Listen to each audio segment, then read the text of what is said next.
Hi, I'm Beikopin, and this is 36 Years, where we talk about Philippine news, democracy, and politics. On May 9, 2022, last year, the Philippines elected Ferdinand Marcos Jr. as president. He's the second Marcos to hold the post, the first being his father, the dictator who was ousted from power on February 25, 1986, in the People Power Revolution. In this show, we try to answer the question, where is Philippine democracy heading 36 years after the revolution? Welcome to 36 Years, available in Rappler social media pages and on wherever you listen to your podcast.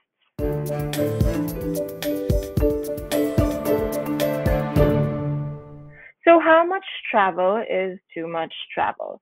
Let's talk about President Marcos's 8 trips so far in his first 7 months in office.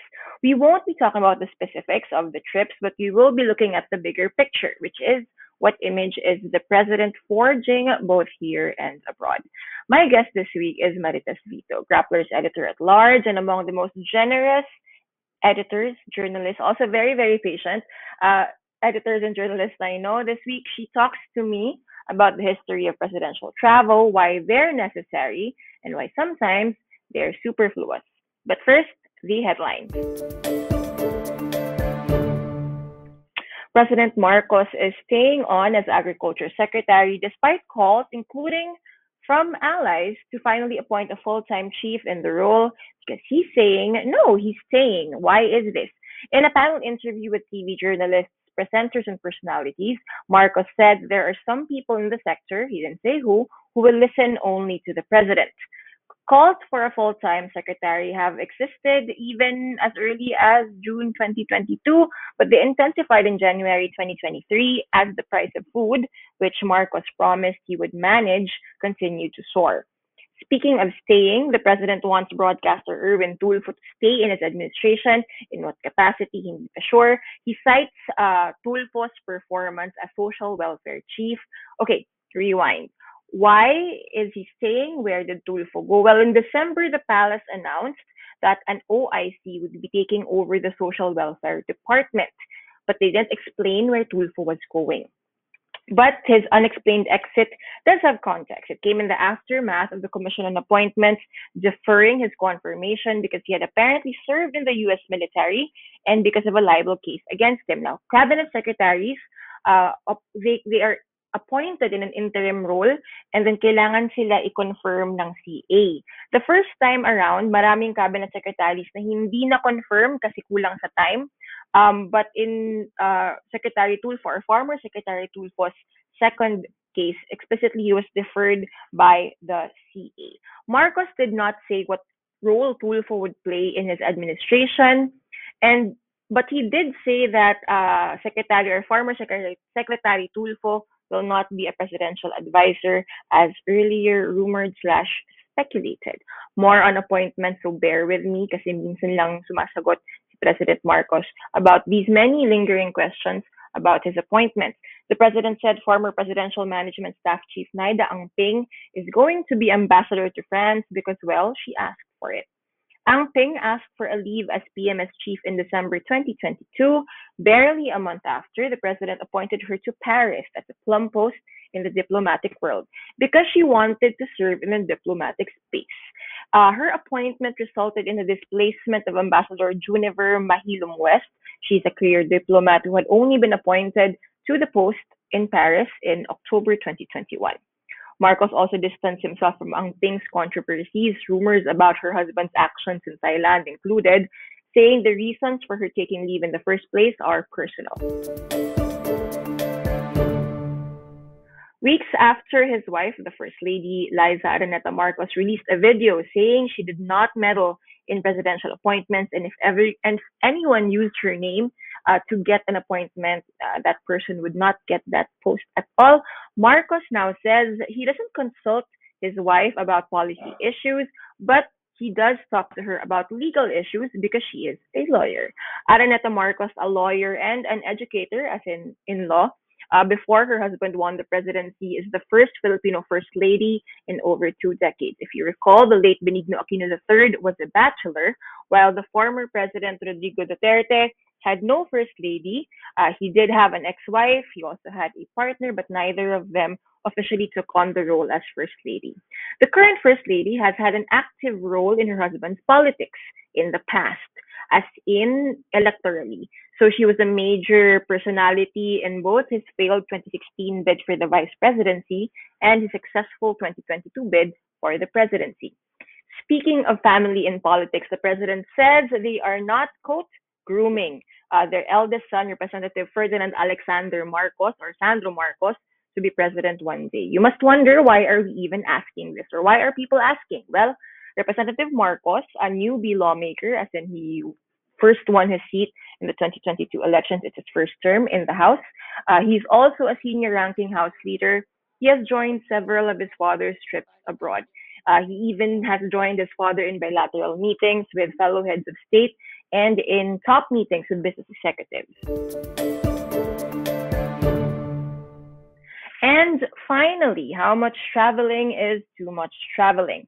President Marcos promises transparency in his foreign trips when he's asked about finally divulging to the public how much these trips have cost so far. Bakit finally? Well, the palace hasn't exactly been transparent in some aspects of the many trips the president has taken. For example, they haven't divulged how much it's costing taxpayers, and also they haven't ever officially released the list of the Marcos delegation to during his official state and working visits. But he says, the president, I mean, if you're worried about the cost now of his travels, you have to look at the quote returns in investment, or ROI. Bakit ganito? This is how he illustrates it. Even if they get lang daw just one memorandum of understanding or a memorandum of agreement, even that would be disappointing and underperforming. But at the same time, daw, if they get at least just one, that would offset the expenses. Okay, we're not sure how that exactly follows, but just to note, na thus far, the president and his delegation have returned home with pledges or promises. Kung hindi parang pledge or promise of a future plan, parang reaffirmation of existing commitments, usually from private businesses, but also sometimes from government, from other government to government deals.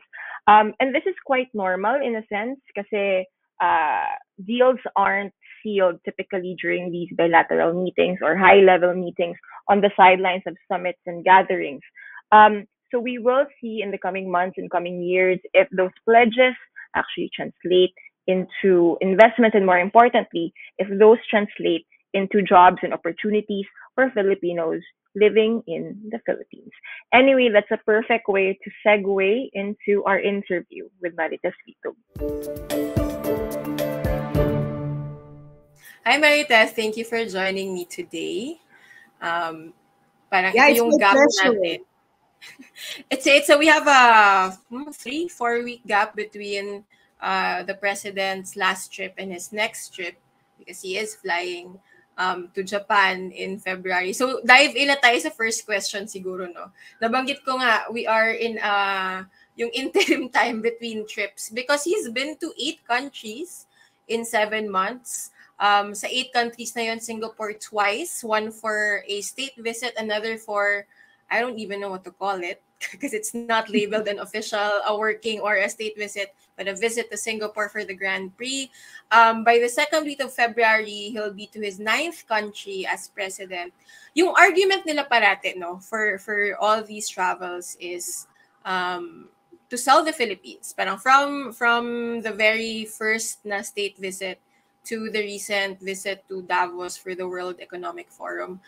Does that argument make sense? Like, we are flying to different countries all around the world in a chartered plane. A standard naman yun for a president. To sell the Philippines, does it make sense to you? Well, let's give it some context, no? Economic diplomacy has been the key purpose of past presidents when they traveled to overseas capitals, like President Ramos, President Gloria Arroyo. So this is not new, selling the Philippines. I think what's problematic in the case of Marcos is that, number one, he has to fix he has to put the house in order first. He has to really move the economy forward. Of course, we came from a pandemic, so this is a very unusual time. And the economic planners are saying we're going to grow 6 to 7% in first quarter of 2023, or I think the entire year. But in order to sell a product, I think it's logical that you have to fix it in order for it to have strong selling points. So yun lang yung nakikita kong problem. I don't see problems when President Marcos goes to ASEAN because that's really our home base. He has to really mix with the leaders of the region and also to do the ASEAN EU in a sense because that was the first summit of ASEAN and EU leaders and APEC as well. But as you said, the questionable thing was his trip to Singapore, which was paid for by Philippine taxes. When he just did a pleasure, it was really a leisure trip to watch the Formula One. And the second in Davos, Marcos could have gone maybe next year when maybe he has, in another year, he has 6 years, but he's in a hurry to sell the Philippines. But as he comes home, the reality is one, inflation has not gone down. There's a lot of problems in the agriculture sector. And third, we don't have a living with COVID plan, which is really an input to your economic program. So there are things that the president needs to do first at home before traveling. Yeah.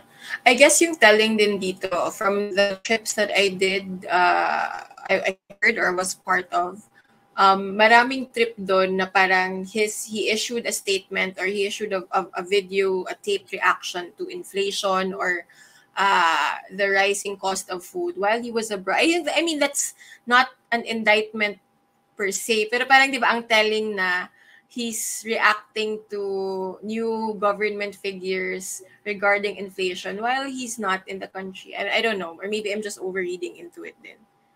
Yeah, because he has to show that he's in charge. That he has to show that he's current, that he knows what's happening in the Philippines. Again, ang isa pang siguro problema what I find disturbing or maybe unsettling about Marcos's trips kasi he hasn't told us yet his vision for the country except he was saying we need to grow economically, but we need a plan. I'm comparing him kasi to the president who really pushed economic diplomacy, si Fidel Ramos. He went to all these countries, 66 trips in 6 years, selling the Philippines. Philippines Inc., meron na siyang strategy how to achieve that. At saka during his time, the economy was growing. We became one of the little tigers in Southeast Asia and in Asia at the time. Our economy was only suffered because of the Asian financial crisis. So sana may vision siya, may framework, para when he travels, yun na yung template niya, for the Philippines. It's not on a case-to-case basis. Yeah. Funnily enough, in his recent vlog, because that's his informal, parang kumbaga post-trip report, he still vlogs as president. Parang after Davos, his message was parang meron siyang line na parang ang call for unity pala ay hindi lang sa Pilipinas kundi abroad. Parang yung private, public. Pero that's a good point, no? Parang kumbaga andun yung messaging ng unity, but it's like, I don't know if they've seen that unity has become the butt of jokes. At least online, ha? Diba? Parang given inflation. Oh, unity is not a vision. It's a mantra, it's a slogan. So he has to go beyond that. No, so that's what we need to hear from him. Kasi Gloria Arroyo, our former president who's traveling with him, also used economic diplomacy. 127 trips in 9 years, overseas trips. Mahaba naman siya, 9 years. Yun din ang pinupush niya.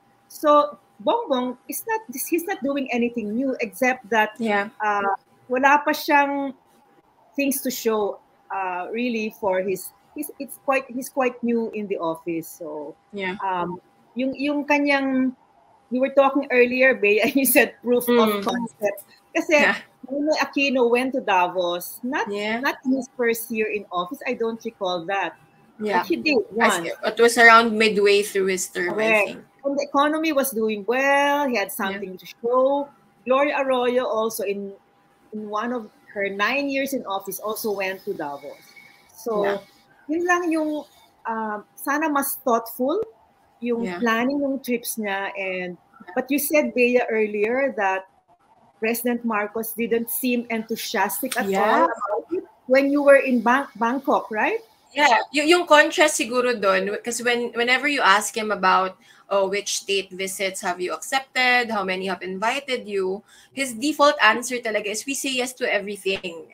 Pero asterisk lang yung schedule. I mean, you all know how these negotiations are quite difficult and the scheduling is quite tricky. But when he was asked about Davos, specifically after ASEAN pala, not APEC, ASEAN in Cambodia, parang he really expressed hesitation.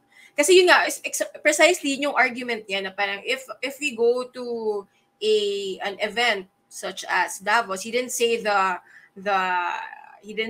unspoken part na it's really expensive to go to Davos. Like, Davos in itself is expensive, plus WEF participation is also expensive, right? And then syempre siguro to add lang din, when the president flies out, his declared delegation, official delegation, so yung parang working delegation is 18, but hindi lang 18 yon. Kasi meron kang mga staff ng mga cabinet members, staff ng mga officials, staff ng Pangulo, may PMS na kasama, may PSG na kasama.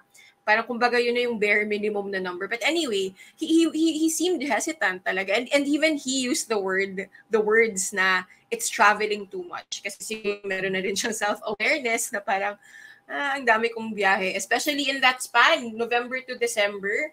Ano yun APEC, ASEAN, and then he went to Brussels right after. So, quite a lot of trips. Yeah, kasi I also see a subtext here. Merong personal element of redeeming the family's image and redeeming his name.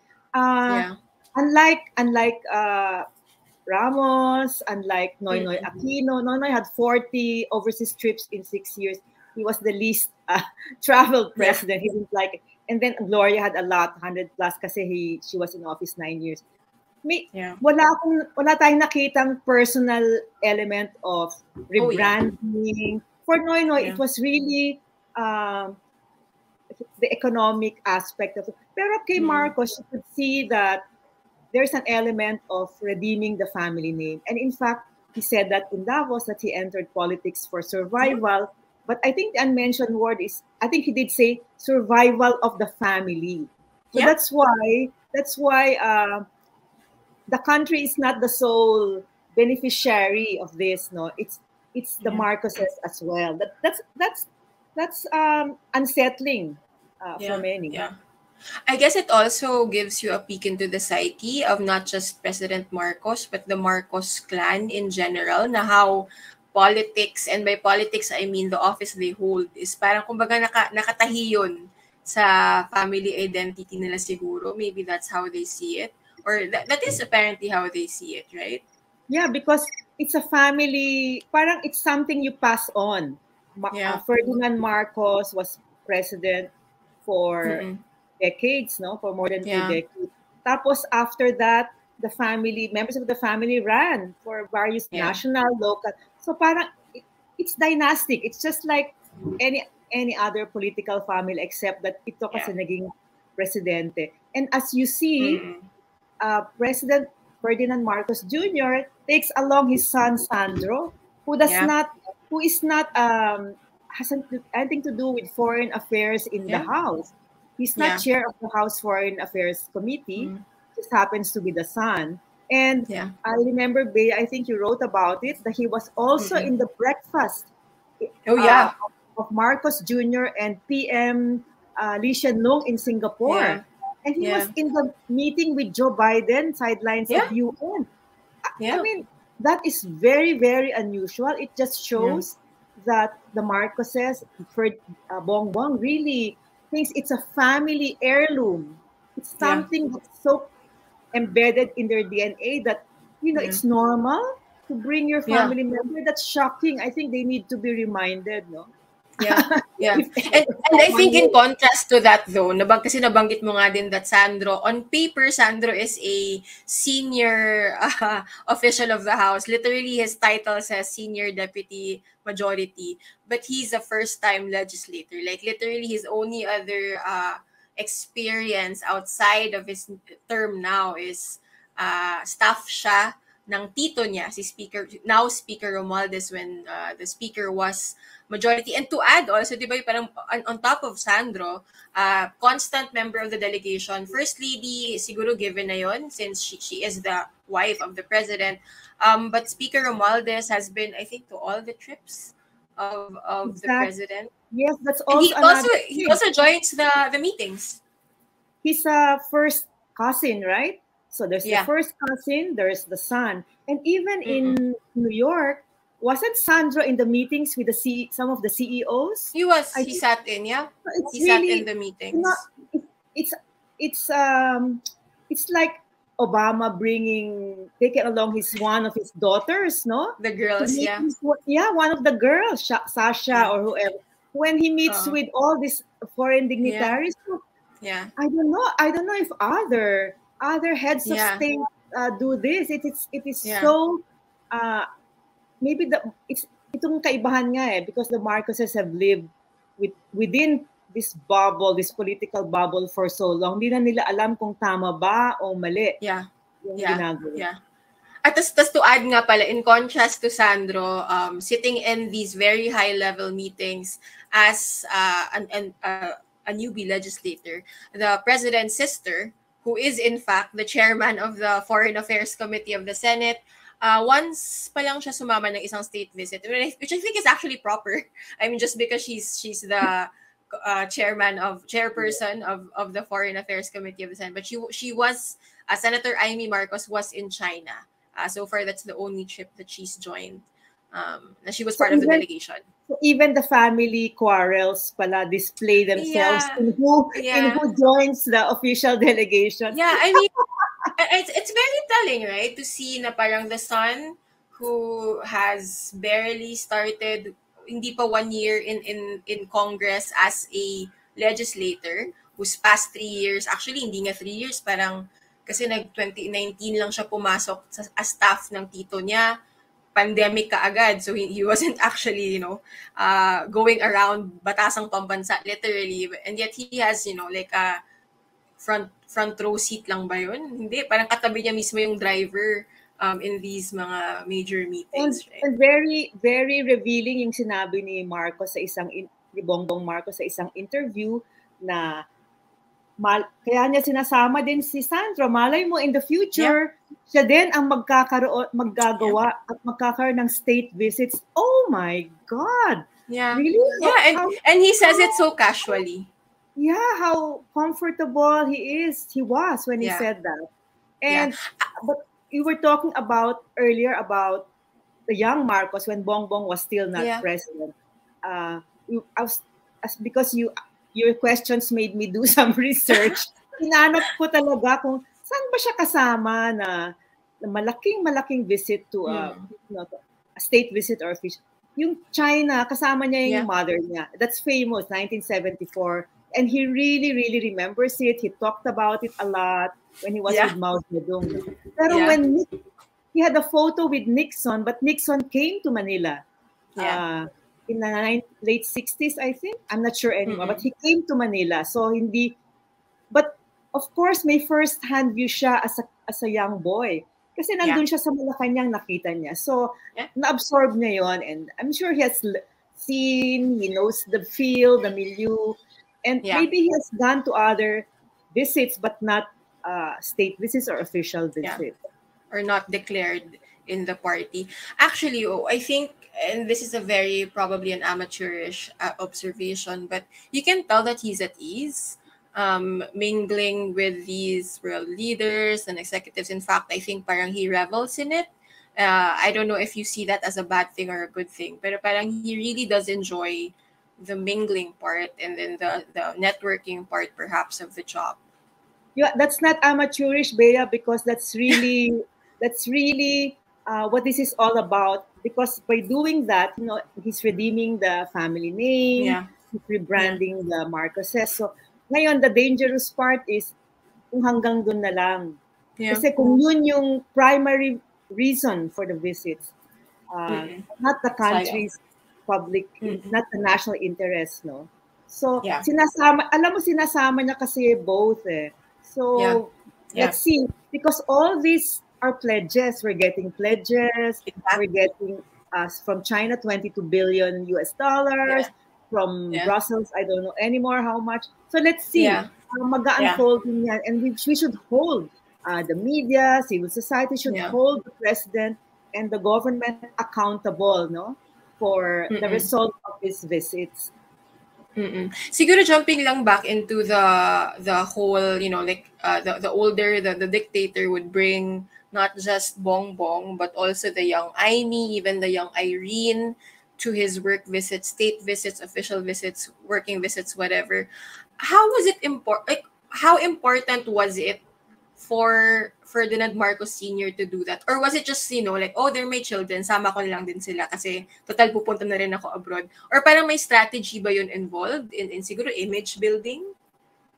Yeah, now that you ask me about it, at the time when all these visits were happening, when he would bring the children, parang ang memory ko as a journalist then, no, parang we didn't anymore ask that question kasi the bigger question was he was a dictator, martial law was in place. Yeah. But looking back, no, it was really because politics was about family. It was about transferring the mantle. It's about entitlement of the members of his family. Kaya na-embed sa kanila yan, kaya tuloy-tuloy eh. They never gave up. So that, now looking back, no, at the time, di namin pinapansin kasi privileged na sila. And then there were bigger problems to think about. Oo. Pero ngayon, no, talagang it's so clear. It was deliberate on Marcos's part because he really wanted the Marcoses to be entrenched, to carry on the name of the Marcoses in Philippine politics. Yeah.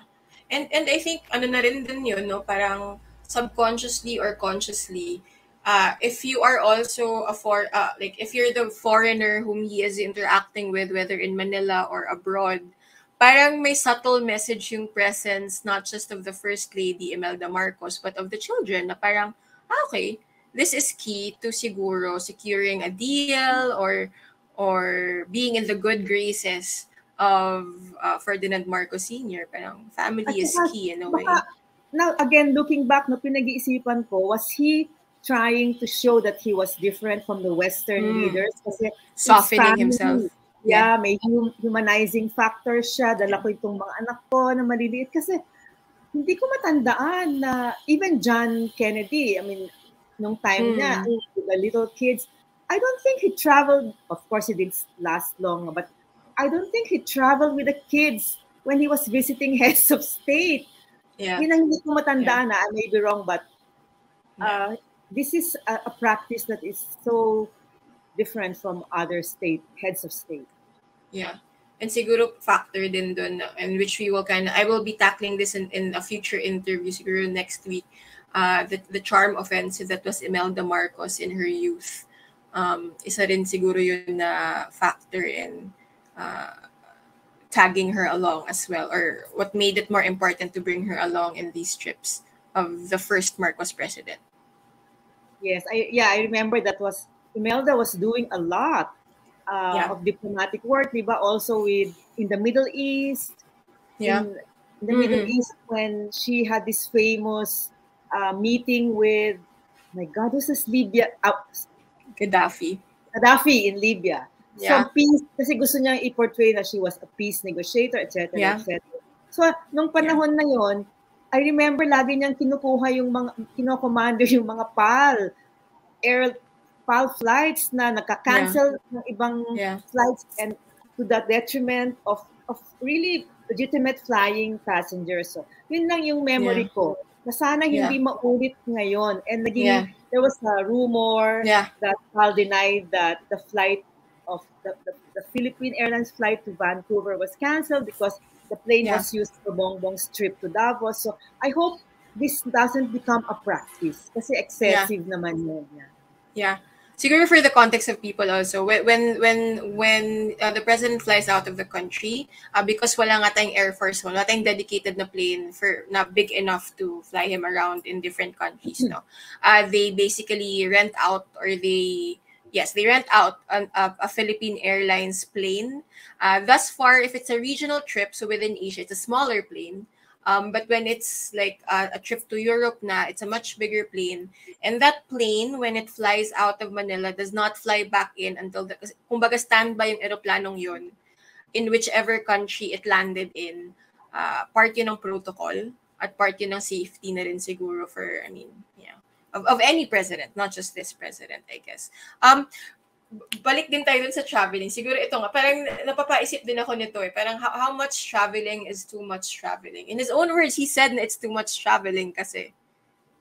Yeah. I think the answer to that will lie in the results nga of his travels, no? Kung magkakaroon ba talaga ng growth in investments. Pero one factor lang kasi yung personal visits niya, yung charm offensive din niya, really showing that this is important. I need to be there physically. I cannot just send my trade minister or economic minister, etc. No?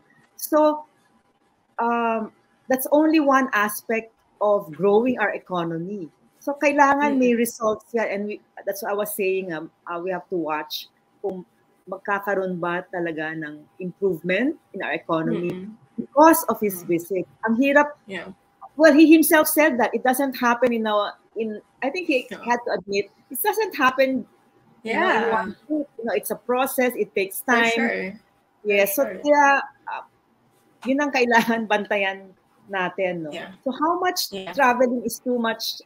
How much traveling is too much traveling? Yeah, that's again relative to the context, as we were talking about earlier. Noynoy Aquino, who did not like to travel, did 40 overseas trips in 6 years. Yeah.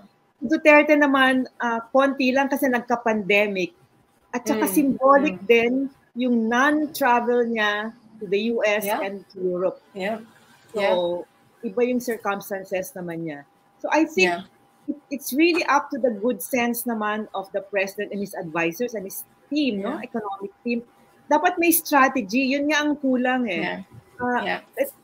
May vision ka, sabihin mo muna sa amin yung vision mo. Tapos para strategic yung correct. Start yung strategic yung targets mo. You can justify na your trip to Timbuktu or Mongolia or whatever, Yeah.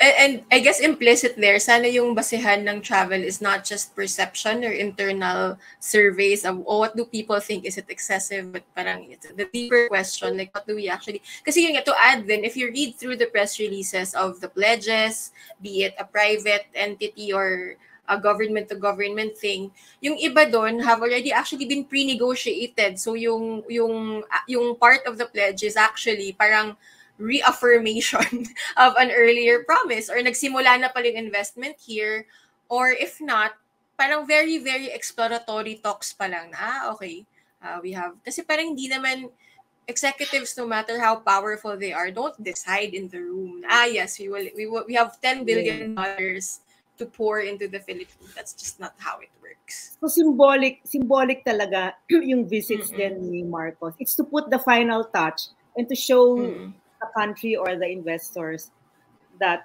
I give importance to you and I really want you to come to the Philippines. Yun na yung final touch kasi nga, as you said, ginagawa na yan ng DFA, DTI, they're already doing their jobs there in these countries.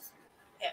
Before I go to my last question pala, gusto ko lang i-point out na to perhaps further illustrate how at ease he is during these trips, I find that his most candid interviews and conversations happen abroad. Not even with Tony Gonzaga, his inaanak sa kasal and endorser. Not even with her sit down. Like he cried, sure, but it wasn't. Parang his most enlightening or frank discussions happened first sa Asia Society in New York.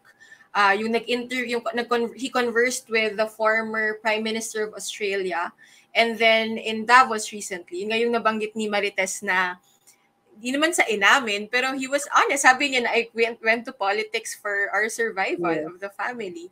Na parang ako, I can't imagine him saying that in front of the Malacanang press. But Bea, he said that during the campaign in a video, in an interview that was not really viewed by the media, I think. He said it to a YouTube personality because I was really taken aback. I watched it. I had to do a double take because they asked this lady's YouTube personality asked him, why did you join politics when you returned in 1991? And sabi niya, for the survival of the family.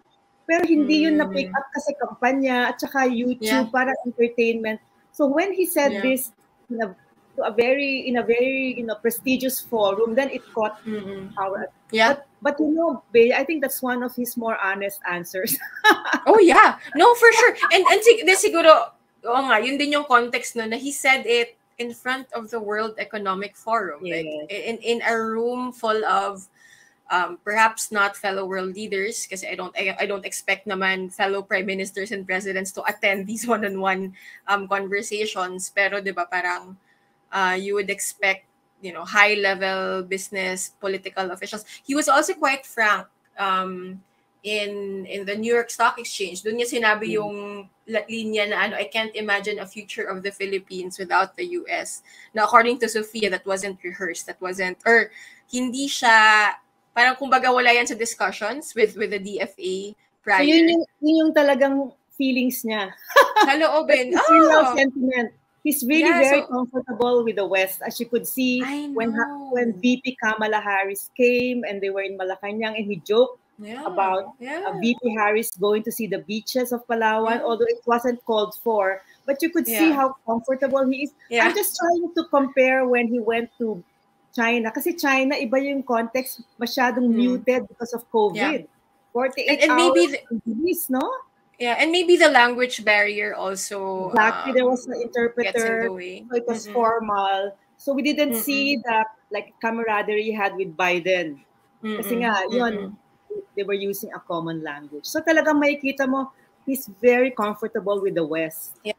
And also to add to that, if you notice how Malacanang's communications arm, OPS dati, PCO na ngayon, they are quite adept at pulling out like snippets that might be considered interesting, human interest. Kunwari, so waiting room ng APEC, ng APEC, tama, in Bangkok, nagpakitaan sila ng socks ni Canadian Prime Minister Trudeau.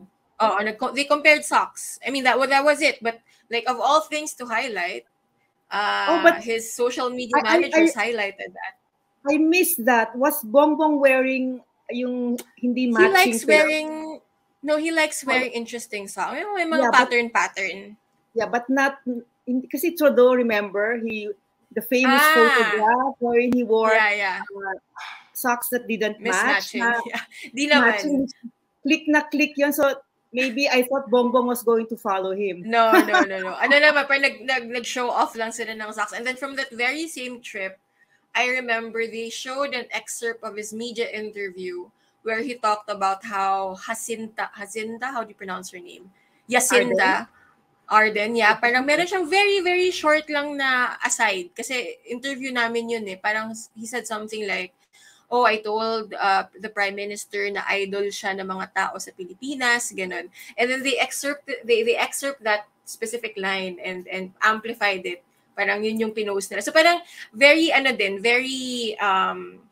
very in touch din siguro in a way yung social media managers niya, yung content messaging managers niya at figuring out okay, so I thought this is a cute moment perhaps to further illustrate na he's good with the world leaders, parang ganun. Yeah, and the vlogging he does about his trips, they're well done. Grudgingly, I'm saying this that I watch them beautifully shot.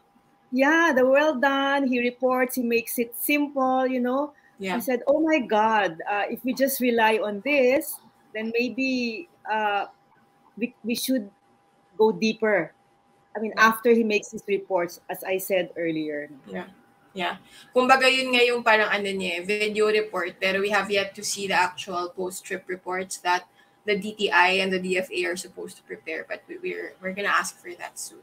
So yun, last na lang, yung to wrap this whole thing up, no, parang what image is BBM exactly, or sorry, President Marcos trying to create as he faces the world, 8 countries to date?